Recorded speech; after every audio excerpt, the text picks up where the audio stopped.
Students, welcome back in our YouTube channel physics chemistry solution. तो हम पढ़ रहे थे इलेक्ट्रोमैग्नेटिक इंडक्शन और आज हम करेंगे इस चैप्टर का लास्ट टॉपिक, मतलब लास्ट वीडियो, जिसका नाम है एसी जनरेटर।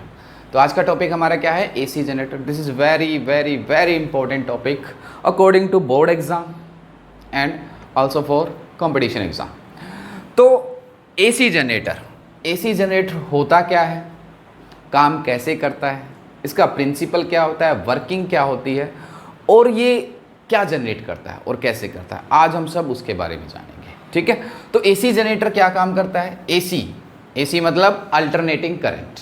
कौन सा? Alternating current. एसी जनरेटर के बनने से पहले, यानी अल्टरनेटिंग करंट के बनने से पहले क्या होता था कि हम यूज़ करते थे डायरेक्ट करंट, मतलब डीसी यूज़ करते थे, जो कि हम किससे लेते थे? जो कि हमें किससे मिलता था? बैटरी से। लेकिन वो बहुत महंगा पड़ता था और उसके बारे में आपको पता है कि डीसी करंट हमें किन्होंने दिया था? थॉमस एडिसन ने। किन्होंने दिया था?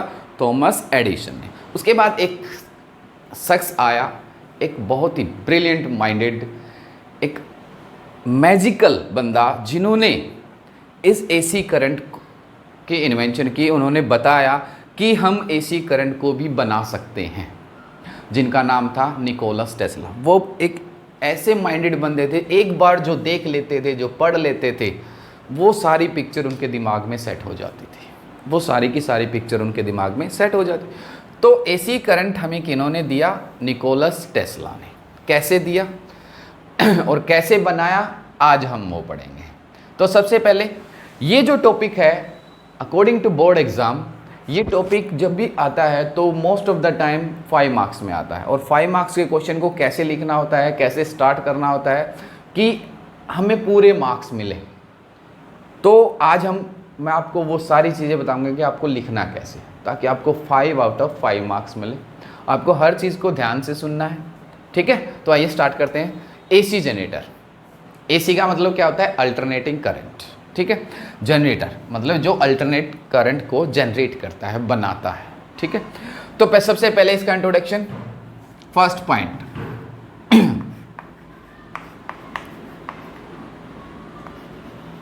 इंट्रोडक्शन क्या होता है? It is a device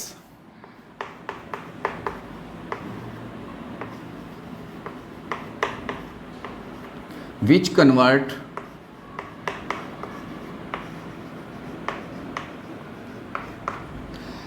convert mechanical energy।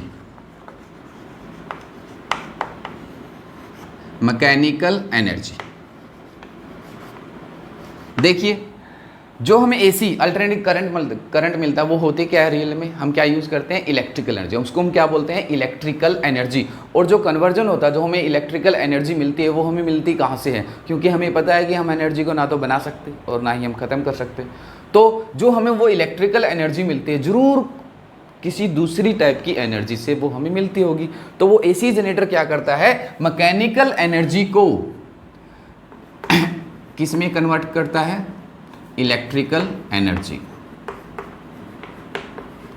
Electrical energy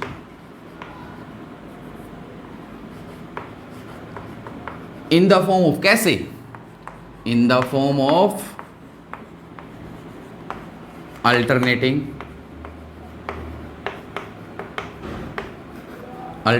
current. क्या करता है वो? मैकेनिकल एनर्जी को इलेक्ट्रिकल एनर्जी में कन्वर्ट करता है। किस फॉर्म में? Alternating current. अल्टरनेटिंग करंट होता क्या है? देखिए, इससे पहले हम क्या पढ़ते थे कि डीसी करंट क्या होता है? जो एक स्ट्रेट डायरेक्शन में मूव करता है, जिसकी एक सिंगल डायरेक्शन होती है, सीधा चलता है। बट अल्टरनेटिंग करंट क्या होता है? जो अल्टरनेट यानी पीरियडिकली क्या करता है? अपनी डायरेक्शन चेंज करता है। कैसे? ये नेचर होती है एक अल्टरनेटिंग करंट की, कुछ इस प्रकार, एक बार ऊपर फिर नीचे। यानी क्या करता है? उसकी डायरेक्शन लगातार चेंज होती है, पीरियडिकली उसकी डायरेक्शन चेंज होती है। ठीक है, अब ये एसी जनरेटर काम किस पर करता है? क्या बेस है इसका? प्रिंसिपल क्या है? तो नेक्स्ट पॉइंट हम क्या लिखेंगे? प्रिंसिपल।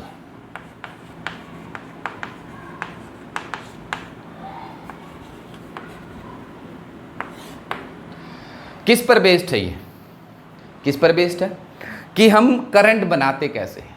हम ये पढ़ चुके हैं कि करंट किससे बनता है कि जब whenever there is a change in magnetic flux link with a coil, जब भी किसी करंट कंडक्टिंग कोयल का मैग्नेटिक फ्लक्स यानी मैग्नेटिक फील्ड चेंज होगी तो उससे क्या होता है कि ईएमएफ इंड्यूस होती है, और ईएमएफ के इंड्यूस होने से फिर करंट फ्लो करता है अगर आपका सर्किट कंप्लीट है तो कैसे होगा, और इस प्रोसेस को हम क्या बोलते हैं, इलेक्ट्रोमैग्नेटिक इंडक्शन। तो एसी जनरेटर किस पर बेस्ड है, it is based on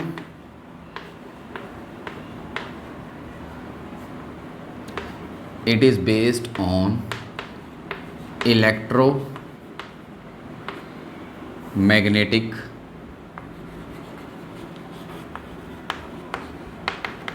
induction, या फिर हम इसको बोल सकते हैं फैराडेज लॉ।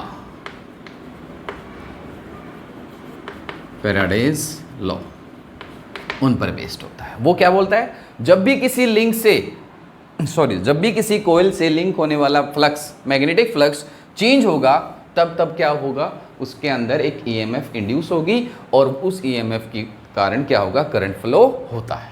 ठीक है, अब नेक्स्ट पॉइंट देखिए, third point, description and diagram. Description and diagram. देखिए 5 मार्क्स के क्वेश्चन में सबसे इंपॉर्टेंट पार्ट क्या होता है आपका, दो चीज़ें सबसे इंपॉर्टेंट होती हैं, प्रिंसिपल एंड डायग्राम। डायग्राम ऐसा होना चाहिए बिल्कुल क्लियर, कोई कटिंग नहीं, बिल्कुल साफ सुथरा, हर एक चीज़ एग्जामिनर को क्लियर से दिखनी चाहिए और समझ में आनी चाहिए। तो पहले हम डायग्राम को समझ लेते हैं। देखिए इस एसी जनरेटर में होता क्या है, एसी जनरेटर के 3 मेन पार्ट हैं। क्या है, 3 मेन पार्ट हैं, हम उनको एक एक करके समझेंगे कि वो होते क्या हैं, वो काम क्या आते हैं, उनका यूज़ क्या होता है। First one is stator coil. क्या होती है, स्टेटर।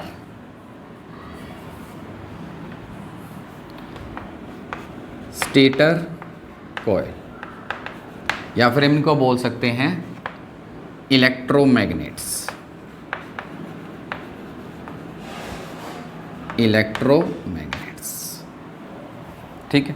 सेकेंड वन, दूसरा पार्ट क्या होता है, स्टेटर कॉइल क्या होती है, ये वाले। हमें क्या चाहिए होता है इसमें, स्ट्रॉन्ग मैग्नेट। हमें क्या चाहिए, स्ट्रॉन्ग मैग्नेटिक फील्ड चाहिए। और आपको पता है कि स्ट्रॉन्ग मैग्नेटिक फील्ड हम कैसे जनरेट करते हैं, एक कोयल में से एक इलेक्ट्रोमैग्नेट लेते हैं और उसमें क्या करते हैं, इलेक्ट्रोमैग्नेटिक मटेरियल लेते हैं और उसमें करंट फ्लो करवाते हैं, जो कि क्या करता है, एक स्ट्रॉन्ग मैग्नेटिक फील्ड जनरेट करता है। और ये क्या होते हैं, स्टेटर क्यों बोलते हैं, क्योंकि दीज आर फिक्स्ड, ये नॉर्थ पोल और ये साउथ पोल। ठीक है। सेकेंड पार्ट, रोटर कॉइल, जिसको हम क्या बोलते हैं, आर्मेचर भी बोलते हैं। आर्मेचर मतलब ये वाली कोयल, एक रेक्टेंगुलर कोयल ए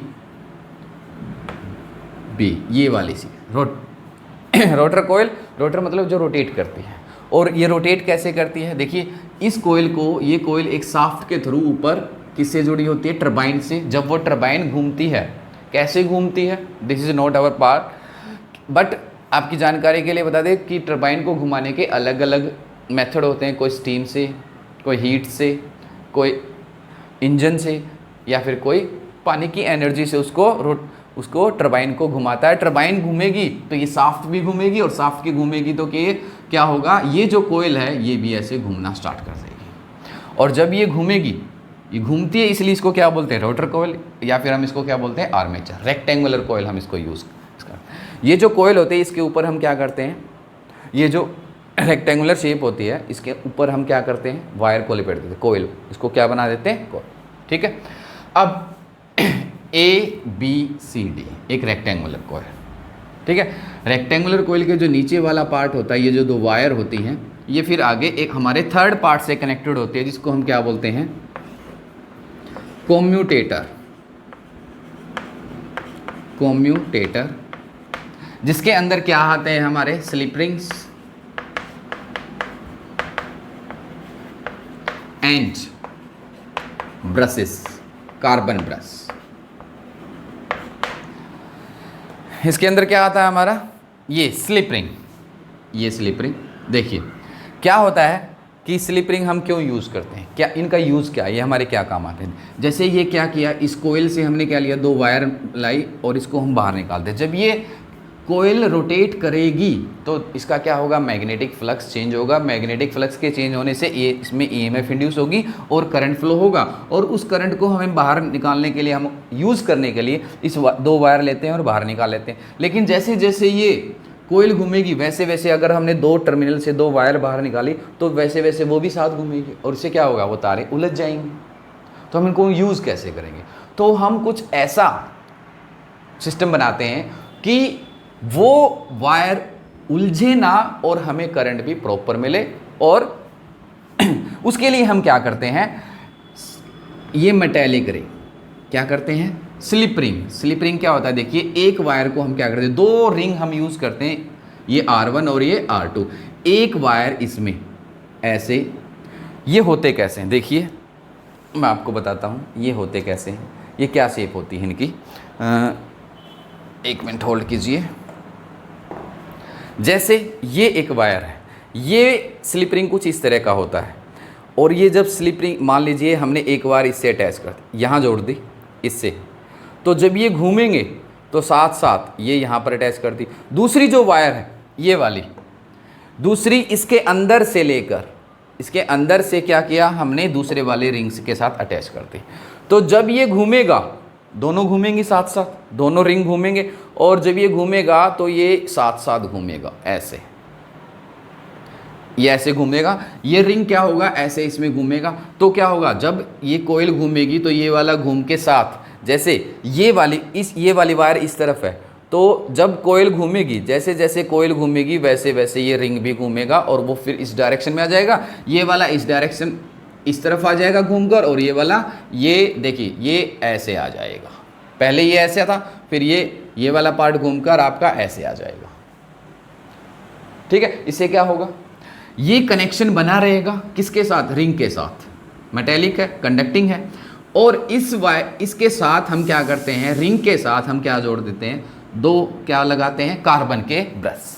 कार्बन ब्रश, कार्बन का हम क्यों यूज़ करते हैं, क्योंकि इनके बीच में देखिए ये जो रिंग है, यहाँ पर हमने ऐसे रिंग क्या लगा दिए, ब्रश से लगा दिया। जब ये घूमेंगे ऐसे, ये घूमेगा ऐसे, ही घूमेगा, क्या होगा, रबिंग होगी, फ्रिक्शन होगा।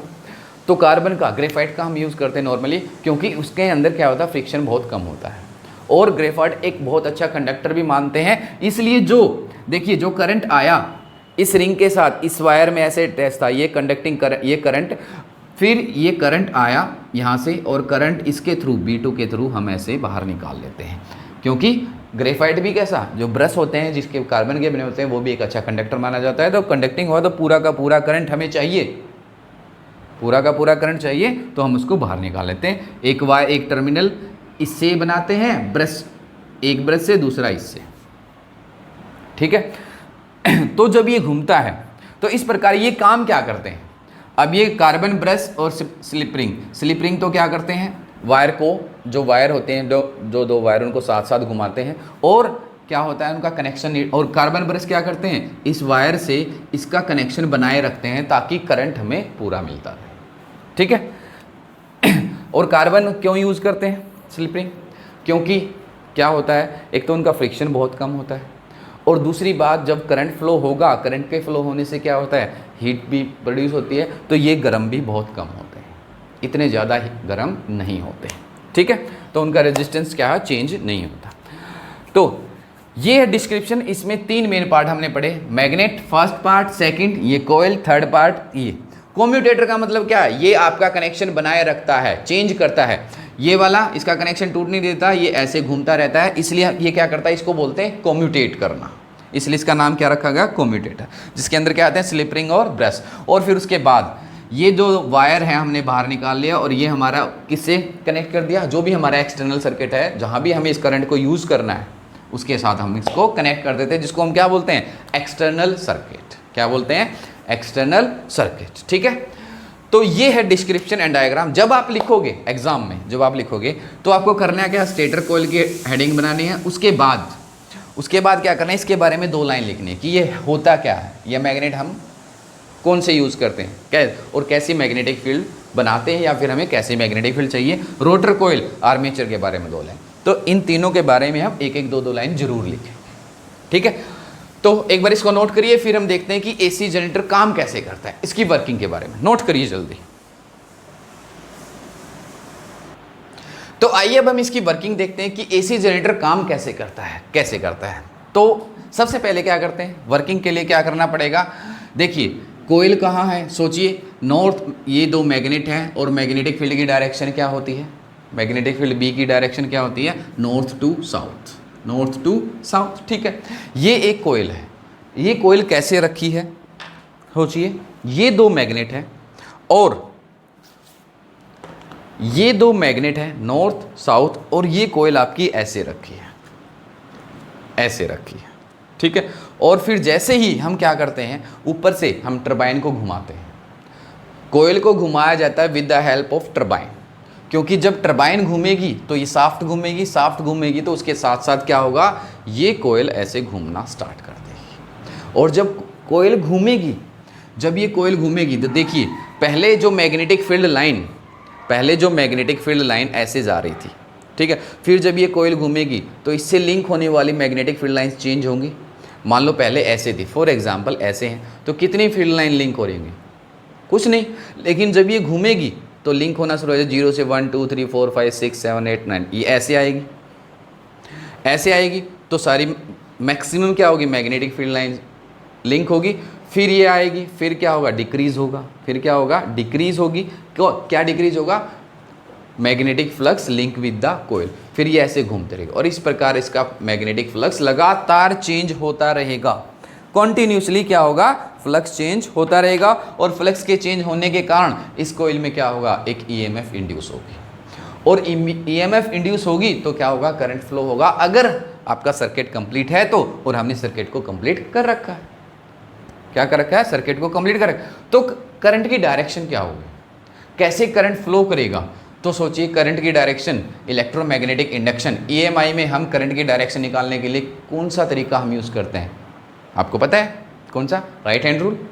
इलेक्ट्रोमैग्नेटिक इंडक्शन में हम क्या यूज़ करते हैं, राइट हैंड रूल।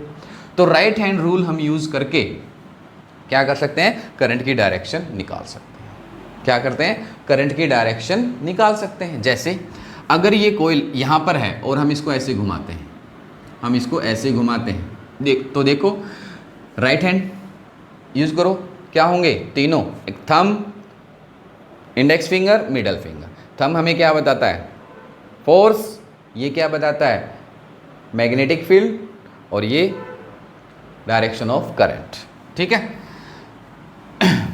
तो अब देखिए, तो लगाओ इस पर फ्लेमिंग्स राइट हैंड रूल। देखिए मैग्नेटिक फील्ड की डायरेक्शन इस तरफ, मैग्नेटिक फील्ड की डायरेक्शन, और ये कोयल ऐसे बाहर आ रही है। अगर ये कोयल देखो ऐसे आ रही है, ये वाले, इस वाले सिरे पर फोर्स बाहर की तरफ लग रही है और इस वाले सिरे पर अंदर की तरफ, तो करंट की डायरेक्शन क्या होगी, देखो मैग्नेटिक फील्ड की डायरेक्शन कौन दिखाएगा, इंडेक्स फिंगर, ये वाले, फोर्स बाहर की तरफ, तो करंट कैसे जाएगा, ऊपर की तरफ, तो करंट कैसे जाएगा, ऊपर की तरफ। और ये वाला बाहर जा रहा है, ये वाला अंदर जा रहा है, ये वाला पोर्शन सी डी पार्ट आपका, ये वाला देखिए, ये ए बी, ये सी, ये डी। अब ये वाला बाहर जा रहा है तो ये वाला कहाँ जाएगा, अंदर। तो इसका मतलब क्या है, इस पर फोर्स कैसी लग रही है, अंदर की तरफ।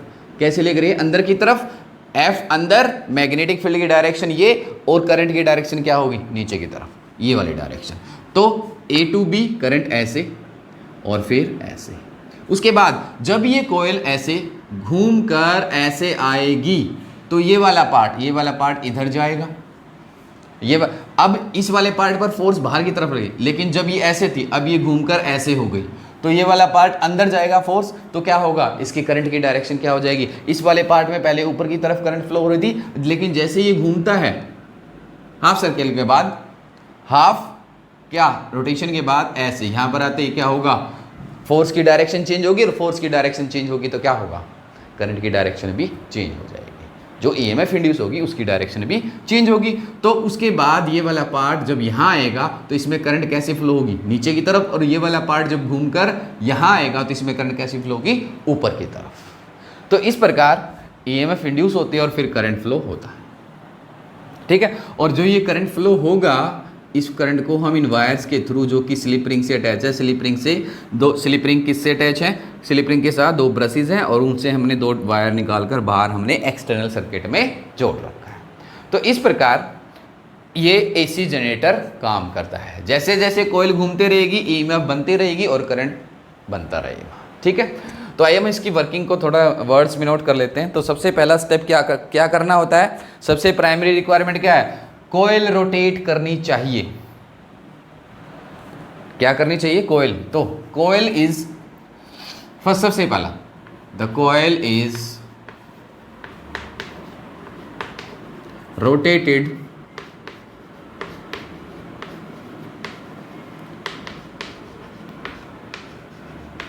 with the help of turbine, with the help of turbine. Heat too much. So this is the working of AC generator. आप इसको लिख सकते हैं वर्ड्स में।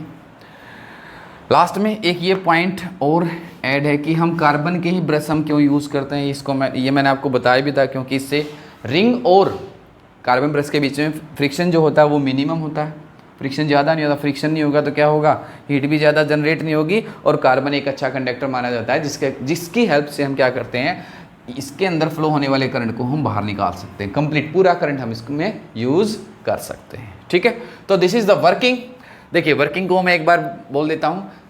पहले coil is rotated with the help of turbine since magnetic flux, जिसके कारण क्या होगा, magnetic flux link with coil क्या होगा, लगातार क्या होगा, चेंज होता रहेगा। किसके कारण, क्योंकि जब कॉइल रोटेट होगी तो इससे लिंक होने वाला फ्लक्स भी चेंज होगा, और जिसके कारण क्या होगा, EMF is induced across the coil. इस कॉइल में, रेक्टेंगुलर कॉइल में क्या होगा, ईएमएफ इंड्यूस होगी, ठीक है, जिसके कारण the end of the coil are linked, end of the coil, इस कॉइल के एंड किससे अटैच्ड है, स्लिप रिंग और कार्बन ब्रशेस से।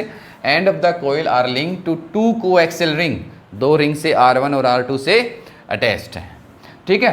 तो EMF produced across the coil in the ring R comes out by 2 carbon brushes possessed with the ring, जो कि किससे, कार्बन रिंग किससे जुड़े हुए, इससे ब्रशेस से B1 एंड B2, जिनकी हेल्प से हम उस करंट को बाहर निकाल लेते हैं और यूज करते हैं। तो this is the working of AC generator. अब हम करेंगे नेक्स्ट पार्ट में 5th पॉइंट हमारा, कि हम निकालेंगे कि कितनी ईएमएफ इंड्यूस होती है और कितना करंट मतलब ये जनरेटर बनाता है, हाउ मच करंट, उसकी वैल्यू वो किस किस चीज़ पर डिपेंड करेगी। तो एक बार इसको नोट करिए, फिर हम अपने नेक्स्ट पॉइंट पर चलते हैं। तो आइए अब हम कैलकुलेशन करते हैं ईएमएफ की, कि इस कॉइल में कितनी ईएमएफ इंड्यूस होगी, कितनी ईएमएफ जनरेट होगी, ठीक है। तो देखिए जैसे ये कॉइल रोटेट होगी, उसके लिए हमें एक चीज़ समझनी है छोटी सी, कि जब ये कॉइल रोटेट होगी तो देखिए बी मैग्नेटिक फील्ड और इस कॉइल के बीच में जो एंगल है वो क्या होगा, क्या वो कांस्टेंट रहेगा या फिर वो चेंज होगा। तो देखिए जैसे कॉइल है, ये कॉइल है, तो ये इसका एरिया वेक्टर, क्योंकि जो एंगल होता है, देखिए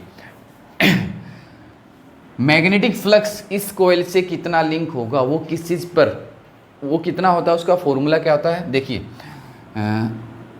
magnetic flux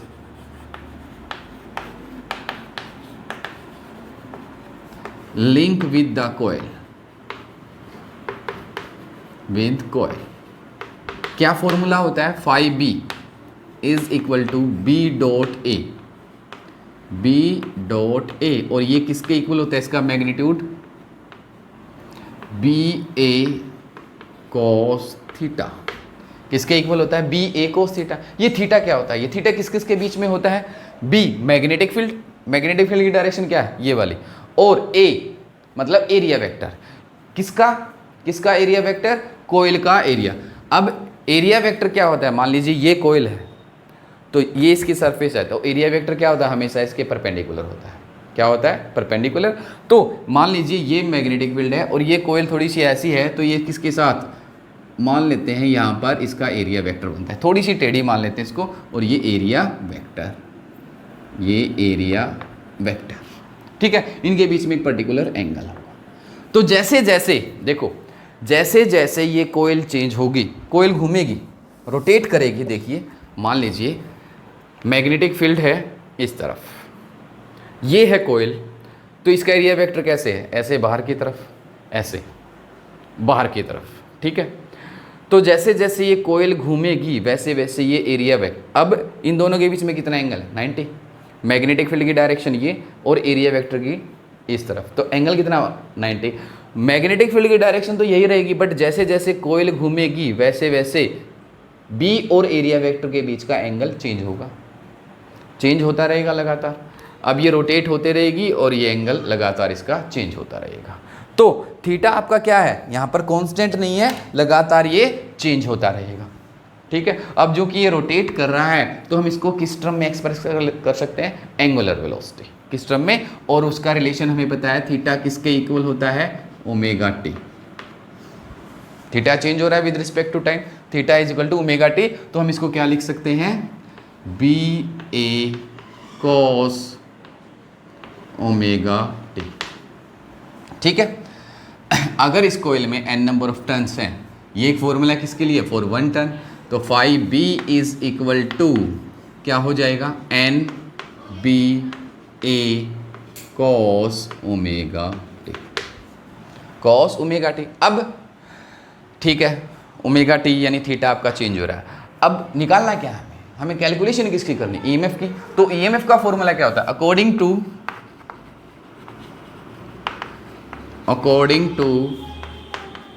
Faraday's law, we know that E is equal to minus d phi by dt। किसके इक्वल होता है, d phi by dt। तो वैल्यू रख दीजिए, फाई बी की वैल्यू हमें पता है क्या होती है, minus d upon d t, और ये क्या हो जाएगा हमारा, वैल्यू क्या है, N B A cos omega t. Differentiation of किसका, एन बी ए यानी फाई बी का डिफरेंशिएशन, और फाई बी की वैल्यू क्या है, N B A cos omega t. अब देखिए N total number of turns क्या है कोयल के, कांस्टेंट रहेंगे, चेंज तो नहीं होंगे, चेंज। बी की वैल्यू, मैग्नेटिक फील्ड की वैल्यू भी क्या रहेगी आपकी, कांस्टेंट। एरिया ऑफ कोयल भी क्या होगा, कांस्टेंट। तो डेरिवेशन किसका होगा, डेरिवेटिव किसका होगा, डिफरेंशिएशन किसका होगा, कॉस ओमेगा टी का। ये क्या होंगे, कांस्टेंट, तो ये आपका आ जाएंगे बाहर। E is equal to minus N B A, तो क्या रह जाएगा अंदर, cos omega t divide by d t. तो इसका डिफरेंशिएशन क्या होता है, कॉस थीटा का, कॉस थीटा का डिफरेंशिएशन क्या होता है, माइनस साइन थीटा। तो ये क्या बन जाएगा, minus N B A minus sine omega t into, अब इसका इंटीग्रेशन ओमेगा टी का विद रिस्पेक्ट टू टी कर रहे हैं, तो इसका डिफरेंशिएशन क्या आएगा, ओमेगा, क्या आएगा, omega. Omega minus minus plus हो जाएगा और ओमेगा इस तरफ लिख देंगे हम। तो E किसके इक्वल होगा, एन ओमेगा बी ए साइन ओमेगा टी, किसके इक्वल होगा, ये वाली वैल्यू, ठीक है, ये वाली वैल्यू आई। अब जो इतना EMF इंड्यूस हुआ, अब ये इसकी वैल्यू कब ज़्यादा होगी, कब कम होगी, मतलब मैक्सिमम कब होगी और मिनिमम कब होगी, हम इसकी कंडीशन निकालते हैं।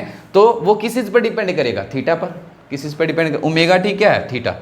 तो साइन थीटा की वैल्यू मैक्सिमम कब होगी और मिनिमम कब होती है, आपको पता है। साइन थीटा की मैक्सिमम वैल्यू कब होती है, जब एंगल कितना होता है, थीटा की वैल्यू कितनी होती है, 90 डिग्री। साइन 90 कितना होता है, 1।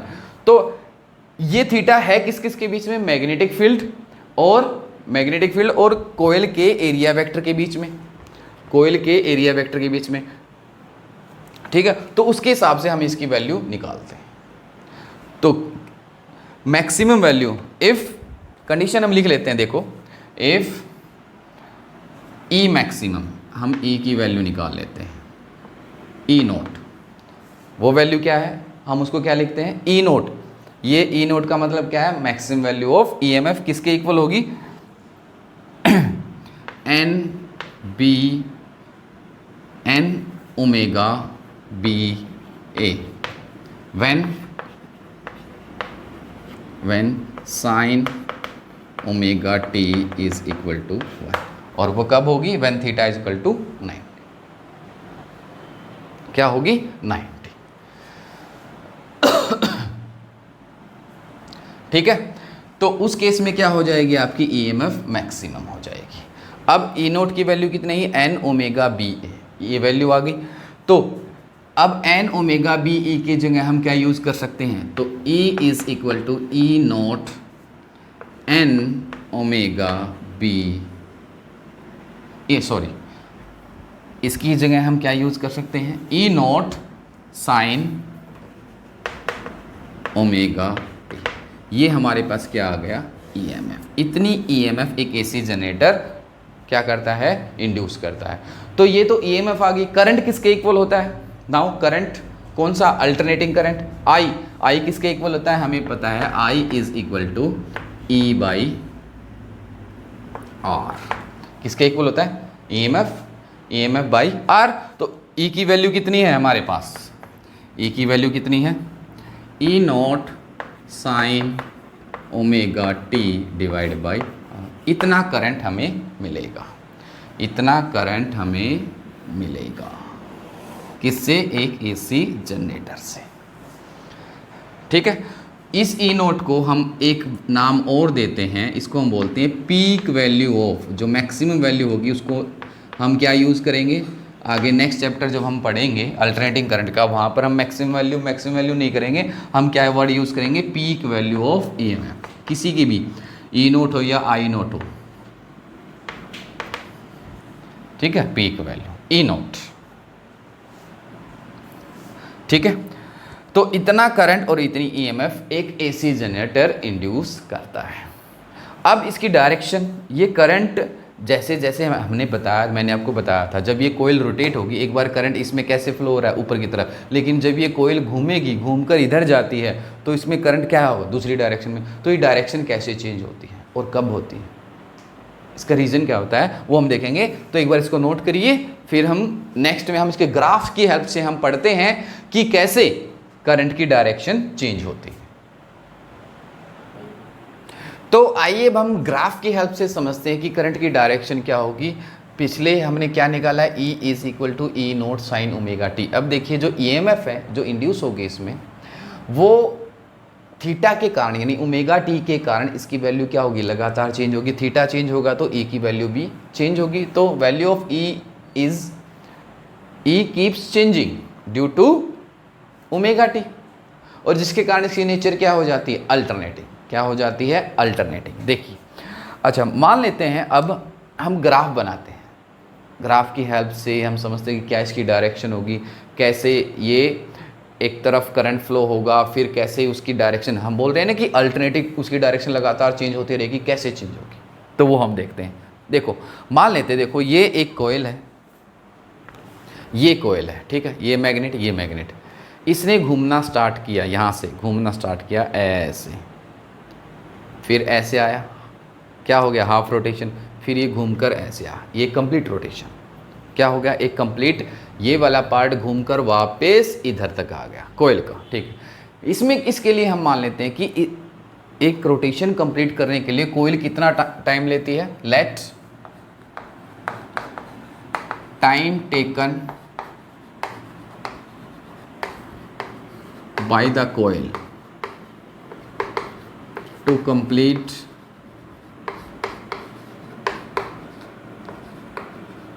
वन रोटेशन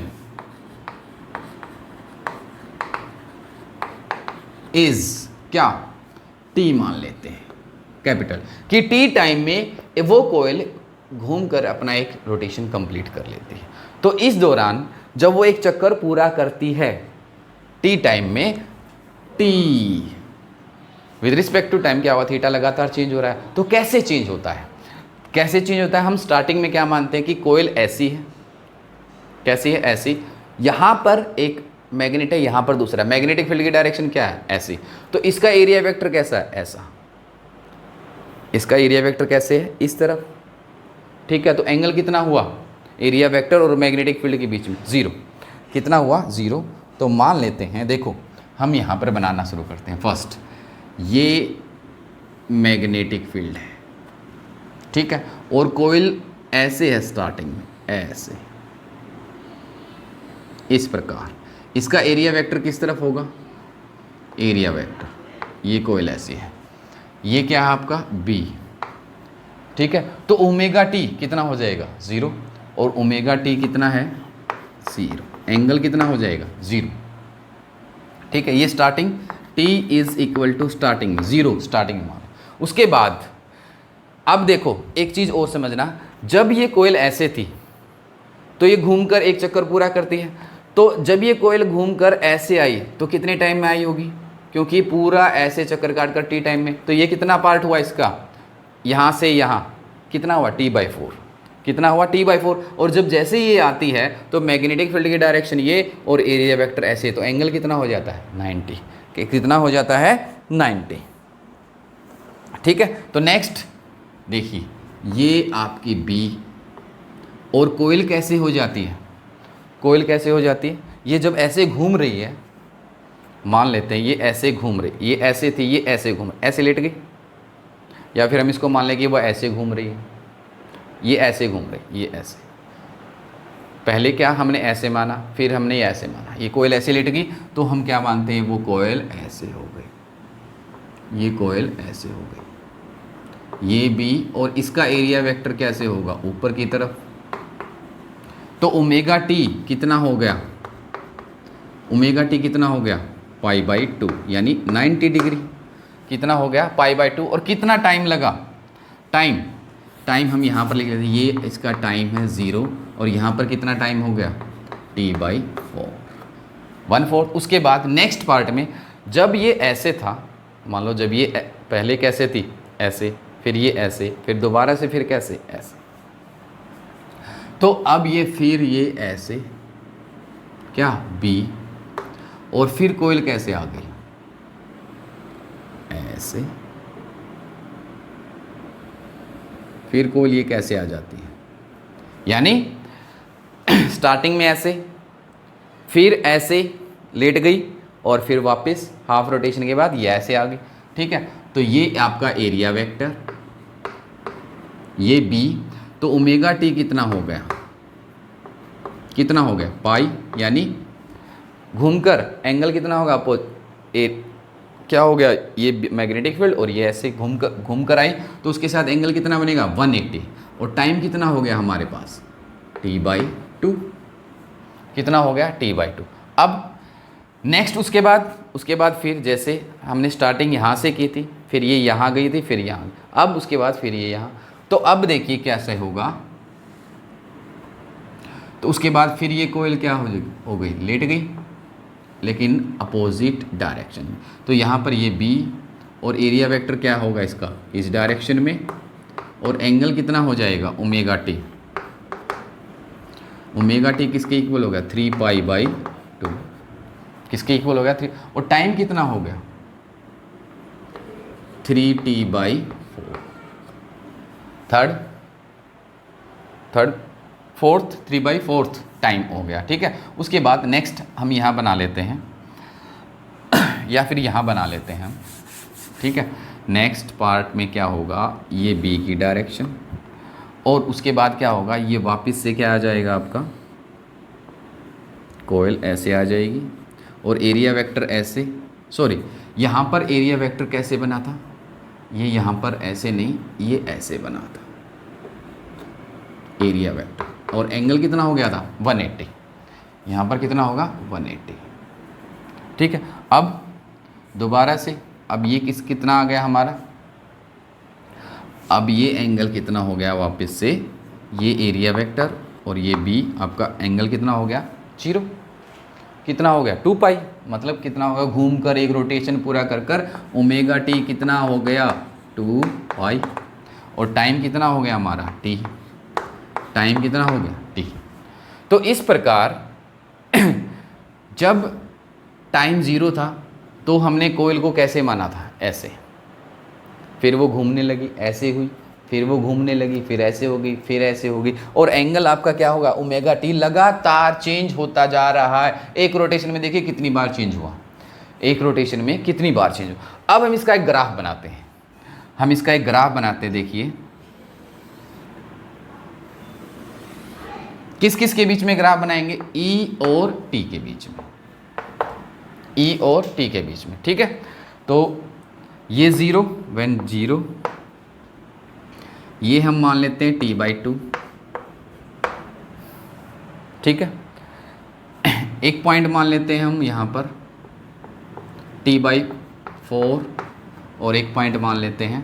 उसके बाद देखिए, अब देखो 0 से एंगल π/2 sin 90 कितना होता है 1, मैक्सिमम वैल्यू है इसकी, तो ये कैसे जाएगा, एक ये पॉइंट बन गया प्लस में बढ़ रहा है। उसके बाद पाई एंगल कितना हो गया वापस से 0, 180, सॉरी पाई मतलब 180, और एंगल कितना हो गया, वैल्यू कितनी है उसकी 0, कितनी होगी 0। उसके बाद 3π/2, उस टर्म में कितनी वैल्यू होगी, इस टाइम कितनी वैल्यू होगी, उसके बाद होगी माइनस यहाँ पर, जैसे हम इसको यह मान लेते हैं और ये एंगल ऐसे बना लेते हैं, ठीक है। और फिर उसके बाद 2π वापस से घूमकर ये वाला, तो ग्राफ हमारा ये बना। अब सोचो क्या ये ऐसे होगा ग्राफ,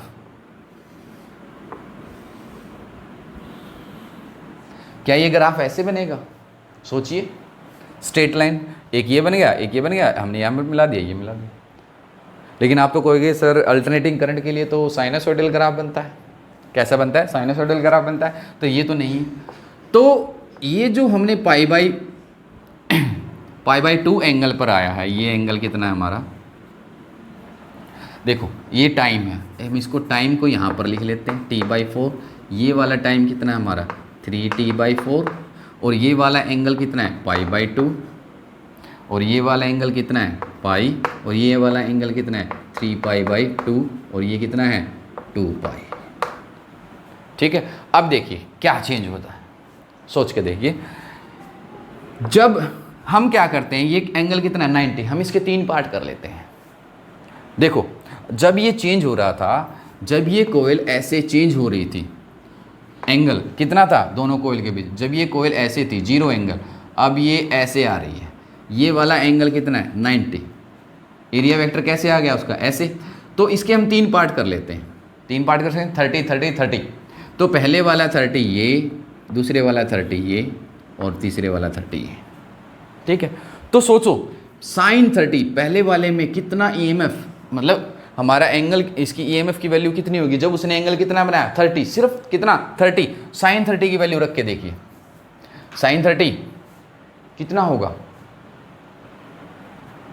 1/2, कितना होगा साइन 30 की वैल्यू 1/2, 1/2 मतलब EMF कितनी होगी 1/2, मैक्सिमम का 1/2, मैक्सिमम का 1/2, मैक्सिमम कितना है इसका, तो इसका 1/2 कितना होगा, इसका 1/2 यहाँ पर कितना होगा, यहाँ पर ये मैक्सिमम है, और इसका मैक्सिमम यहाँ कितना होगा, और इसके भी हम कितने पार्ट कर लेते हैं एंगल के, ये इसके भी पार्ट क्या होंगे, टाइम के भी पार्ट होंगे और एंगल के भी कितने होंगे थी, तो ये वाला 30 ये बनेगा, ये कितना चेंज हुआ, ये पॉइंट आया हमारा किसका साइन 30 का। अब साइन 60, साइन 60 की वैल्यू देखिए कितनी होगी, उसकी वैल्यू कितनी आएगी 0.85, उसकी वैल्यू कितनी आएगी √3/2, √3/2 की वैल्यू देख सोचो कितनी होगी 1.7 उसके वो वैल्यू कितनी आ जाएगी 0.85। तो इसके अकॉर्डिंग वो वैल्यू कहाँ आनी चाहिए 0.85, 0.85 तो टोटल है, इसका टोटल है 0.85, इससे कितना आएगा 0.35 ज़्यादा, कितना आएगा 0.35 ज़्यादा, कितना आएगा यहाँ पर कुछ यहाँ आएगा। तो सोचिए ये, और फिर 90 कितना 1, ये मैक्सिमम। तो ये ग्राफ आपका कैसा बनेगा, ये ग्राफ आपका कैसा बनेगा। और उसके बाद फिर ऐसे ही जब ये नीचे आएगा दोबारा से एंगल चेंज होगा, तो इसकी वैल्यू कितनी आएगी और इसकी वैल्यू कितनी आएगी और इसकी वैल्यू कितनी आएगी यहाँ पर, और इसकी वैल्यू कितनी आएगी यहाँ पर। देखिए मैं क्या समझाने की कोशिश कर रहा हूँ कि जब 30 डिग्री एंगल बनाता है तो ईएमएफ कितना चेंज होता है, 0.5। आधा तो पहले 30 डिग्री एंगल पर ही बना देता है ईएमएफ। 0.5 का मतलब क्या है, हाफ ईएमएफ किसका, मैक्सिमम का। उसके बाद नेक्स्ट 30 में कितना बनाता है, ये देखिए ये वैल्यू कितनी है 0.5, ये वैल्यू कितनी है 0.85। देखो पहले 30 एंगल में कितना ईएमएफ बनाया 0.5, हाफ। अगले 30 एंगल में कितना ईएमएफ बनाया 0.35 ओनली, और अगले 30 में कितना बनाया 0.85। कितना बनाया 0.8। ऐसा क्यों, देखो इस चीज को समझना ध्यान से। मान लीजिए ये आपकी मैग्नेटिक फील्ड लाइंस है,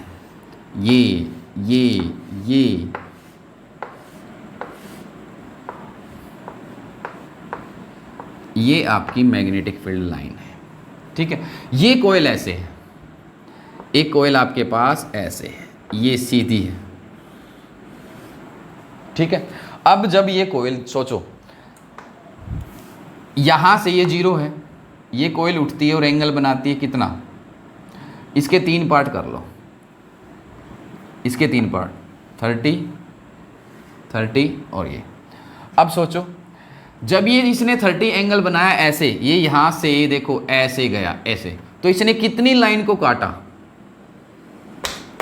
1 2 3 4, कितनी लाइन को काटा 4 को।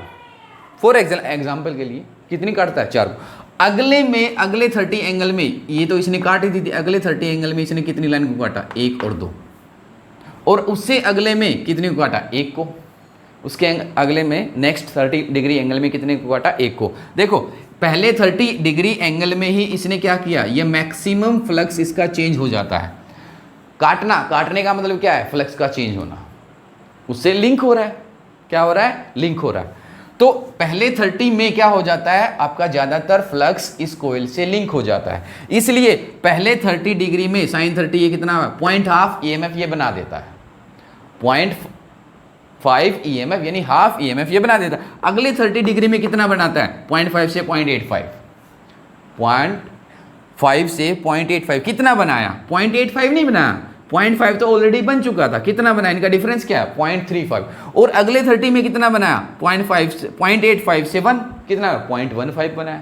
तो इसका रीजन देखिए, पहले 30 डिग्री एंगल में जैसे ये कोयल का एंगल बनता है उसके साथ एरिया वेक्टर के साथ मैग्नेटिक फील्ड लाइन का, तो इसने कितनी लाइंस को काटा 4 को, अगले उसमें इसने कितनी को काटा 2 को, और अगले नेक्स्ट 30 में कितने काटा 1 को। तो समझ रहे हैं ना कि पहले 30 एंगल में मैक्सिमम फ्लक्स चेंज हो जाता है, ज्यादातर फ्लक्स ये लिंक हो जाता है। काटने का मतलब क्या है, लिंक हो जाना।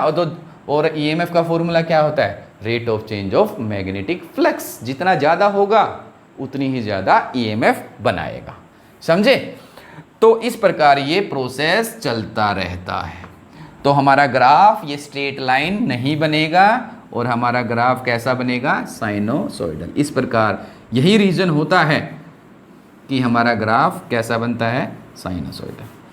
तो हमारा ग्राफ देखिए कैसा बनेगा, ये हमारा ग्राफ कुछ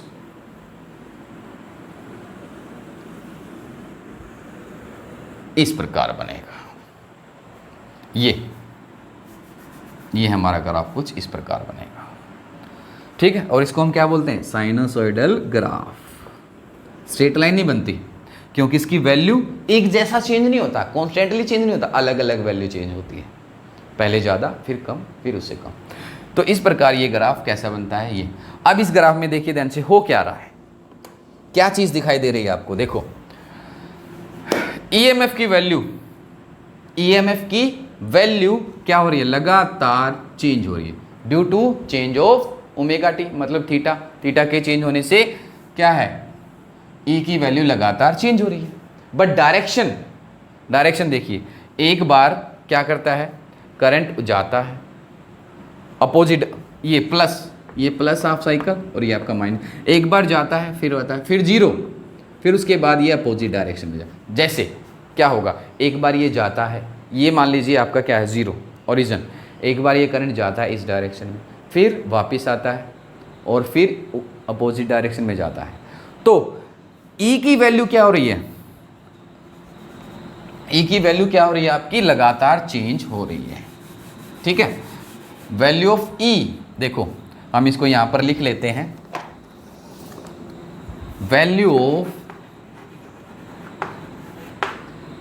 E changes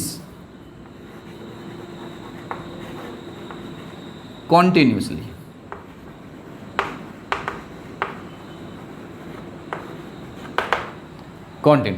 बट डायरेक्शन कैसे चेंज हो रही है, पीरियोडिकली, हाफ साइकिल के बाद डायरेक्शन, बट यहां पर लिख रहे हैं direction of E changes periodically,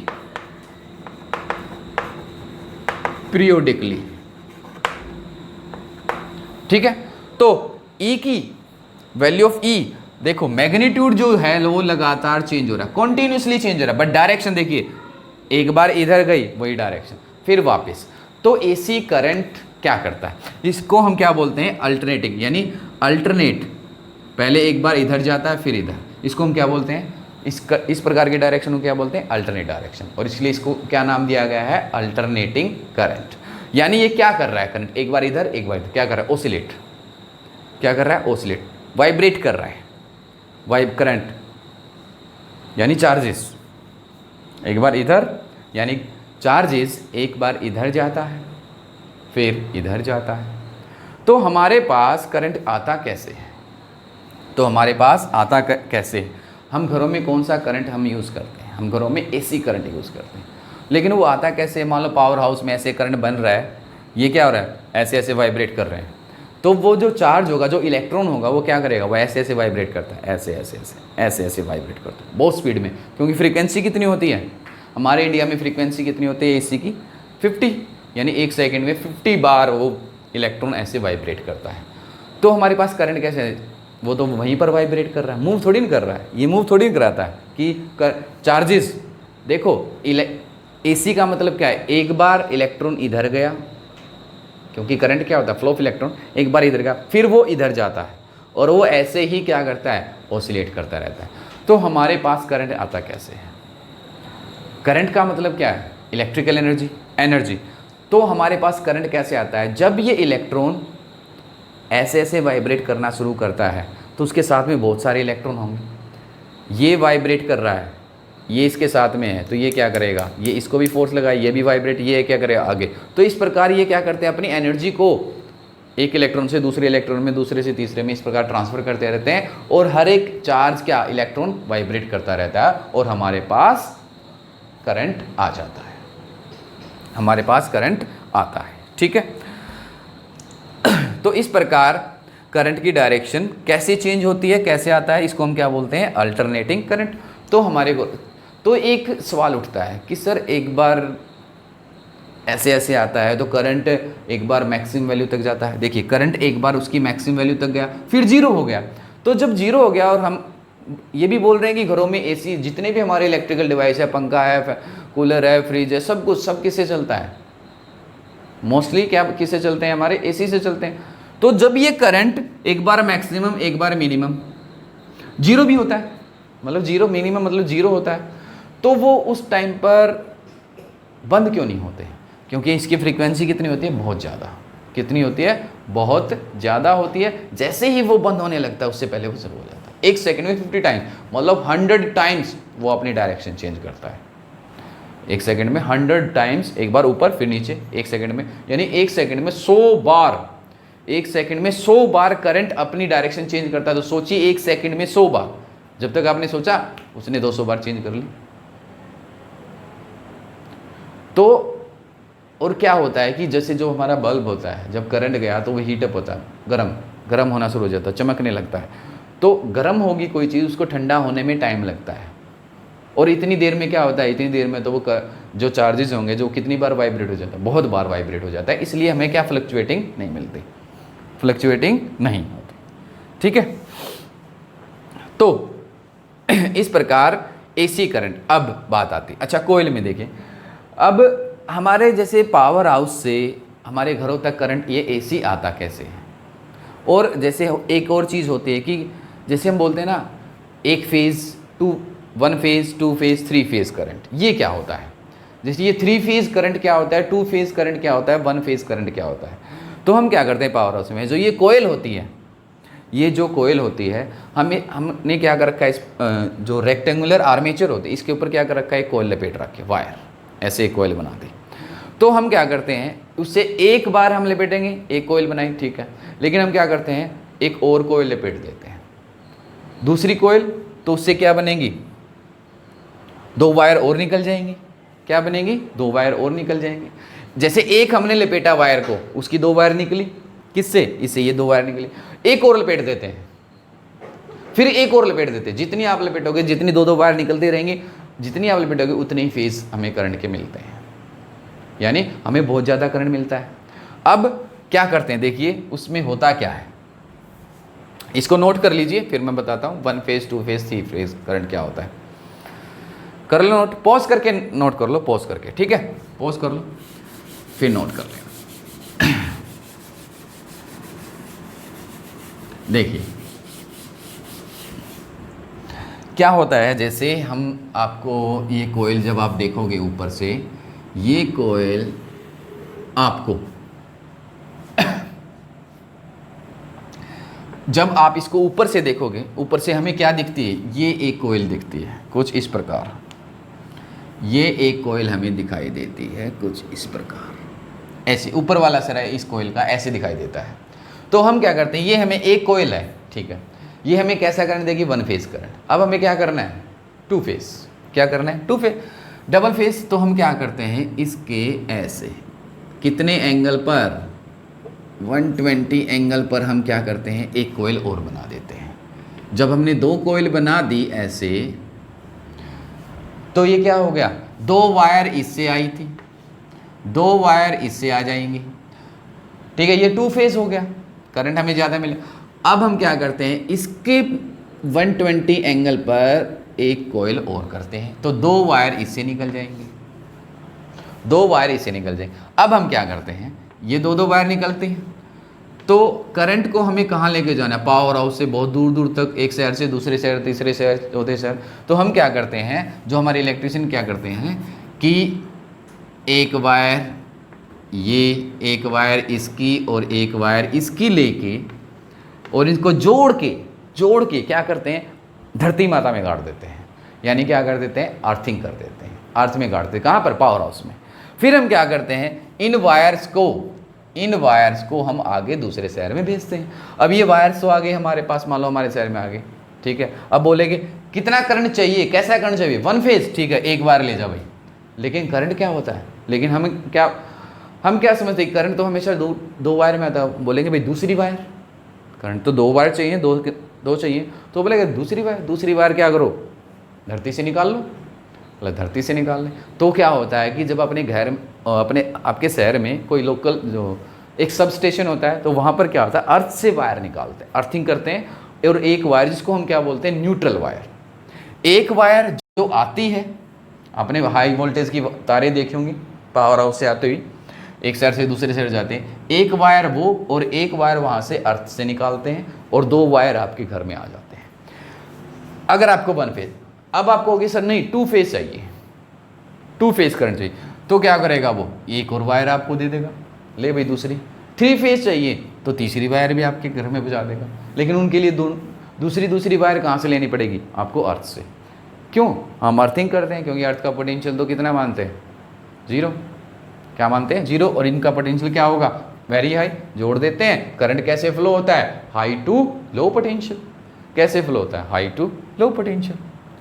तो इस प्रकार एसी हमारे घरों तक पहुंचता है, और इस प्रकार एसी जनरेट होता है, ठीक है। तो this is all about AC generator. उम्मीद है आप अच्छे से समझ गए होंगे, ठीक है। तो इसको नोट कर लीजिए, और एक बार फिर मैं आपको बता दें, this is very very very important topic according to board exam. और बहुत बार ये एग्ज़ाम में पूछा जाता है, तो इसको अच्छे से करना है। अगर कोई चीज़ ना समझ में आए, कोई डाउट रह जाता है तो प्लीज़ हमसे कॉन्टेक्ट कीजिए, ठीक है। तो मिलते हैं नेक्स्ट लेक्चर में और हम शुरू करेंगे अपना सेकंड चैप्टर अल्टरनेटिंग करंट। कौन सा? अल्टरनेटिंग करंट, ठीक है। Okay, thank you very much.